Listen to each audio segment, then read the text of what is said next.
Alrighty guys, what is going on?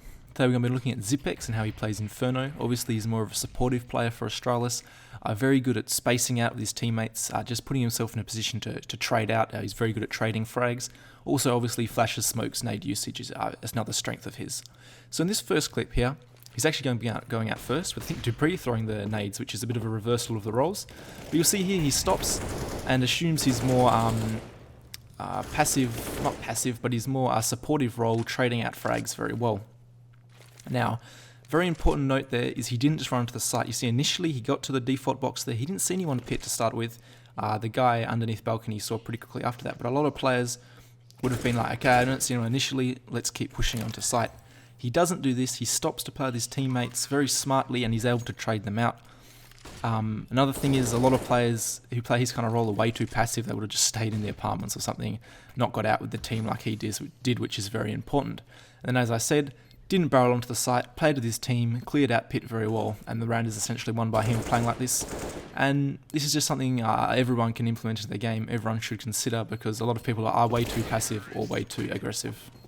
Okay, so this round here we're going to be talking about Zipex's use of utility. Obviously gets a nice spray through the smoke, but see that Molotov he throws, that's very important. You'll see on the map his two teammates were trapped up here, and his molly essentially got them out of danger, I think, stopped the CTs from pushing down and taking full banana control. You'll see here, unable to trade, he's able to push in here, no fear, which is important. A lot of players would maybe be a little bit scared there, especially with the bomb, but he knows he has to get that kill, especially after that guy's taken out his two teammates. Now he pushes onto site, gets a nice trade there, aggressive peek, but he gets it done, he ends up in a 1v1. But the main thing I want to highlight was the way he used his Molotov at the beginning there to get his teammates out of trouble from that potential push down banana. Now some of you would know, Zipex obviously defaults in the apartments, him and dupreeh often take control of it. So see here, this is how they clear it out on a normal gun round. Sometimes Zipex will throw a flash into the hallway, but in this situation dupreeh ends up throwing a flash and checking boiler. Smoke goes down, he always spams this angle, just in case anyone's playing up high on the balcony trying to play that kind of angle, and yeah, worth doing. So you see I'll split it up again here. Now this smoke here is thrown just to deny info, and it allows him to get out and just throw supportive nades for his team. In this particular round, his flashes aren't really going to be used that much, as it was more of a slower round, but you'll see here, he throws one flash and he's throwing another flash, and this just puts a whole pile of pressure on Forest in the pit here. Obviously Forest decides not to concentrate too much on the balcony, but you see Zipex could have easily walked out there and not really been spotted from moto or site. Now you see he comes out with his team again, good timing like the first clip, doesn't end up getting any kills, but you see he's always there in a position to trade out, and the round very easily theirs. This is just more of a default round from Zipex, how he likes to take the apartment's control, how he likes to apply pressure from the balcony without necessarily jumping out straight away. Now this round here is going to be very similar to the last. He's going to throw the same smoke, but this time he's going to walk through it, like I said, what he could have done to Forest. And he actually ends up getting a kill on MBK here, even though having the huge disadvantage. One thing from this round is you'll see he's about to walk out in a second, but I would have liked one of his teammates to throw a flash, or him to flash himself out a little bit sooner. You'll see he just kind of walks out dry with no flashes from his teammates or anything. He ends up getting the kill still, but then he's traded out by the second player in pit. Gets good info for his team that he's there, so that's a positive for the round. Now we see Zipex again playing within his strengths, and he's going to open up this round for a team, and then eventually throw a nice little fake with a limited utility, but you see he gets the job done quite well. So he's just checking out boiler now. He's not exposing himself to long haul. He quickly checks it, and now he's going to play in boiler. I've got this sped up just so this video doesn't take forever. Now you see he ends up just sitting here and waiting. Maybe the CTs are going to go for some kind of aggressive push. This is more of a standard kind of thing. Liquid go for a push. Interesting decision with a 5v4, and that really opens up the round.